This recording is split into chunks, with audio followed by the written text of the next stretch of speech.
Pemirsa, para pedagang pasar Pangkalan Palai menolak adanya relokasi ke Pasar Cangkring lantaran kurang strategisnya posisi Pasar Cangkring sehingga dikhawatirkan sepi pembeli. Rencana pemerintah Kabupaten Banyuasin untuk merelokasi seluruh pedagang Pasar Pangkalan Palai yang terdata ke Pasar Cangkring menuai penolakan dari para pedagang. Megawati, pedagang Pasar Pangkalan Palai, mengatakan Pasar Pangkalan Palai sudah mulai sepi pembeli, ditambah adanya rencana relokasi pedagang ke Pasar Cangkring yang lokasinya kurang strategis dan jauh dari keramaian. Para pedagang khawatir jika dipindahkan, pedagang kesulitan mencari pembeli dan harus mengeluarkan biaya tambahan yang merugikan pedagang.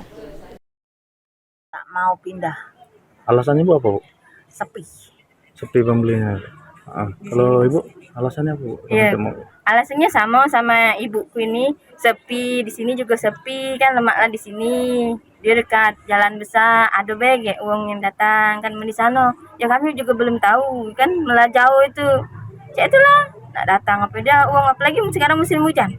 Nah, itu yang masalah kan. Artinya dikhawatirkan sepi ya, Bu? Sepi, Iya. di sini lagi sepi, tak banyak pembeli. Sudah itu nih, ini kabar-kabar nak jadi ke mall, bertambah jadi mall, kami tak artinya nengokin ke sana. Iya. Ngojek ke sana tuh. Artinya tidak setuju dengan adanya Iya. relokasi. Terakhir Bu, untuk harapannya sendiri kepada pemerintah apa nih, Bu? Kami nak tetap di sini. Untuk tetap berjualan di sini. Kalau mau pindah tuh ya. Megawati berharap agar tidak dipindahkan dan tetap berdagang di Pasar Pangkalan Palai, serta berharap pihak pemerintah meninjau kembali ke lapangan terkait relokasi para pedagang yang akan dilakukan. Ridho Ilahi, PAL TV.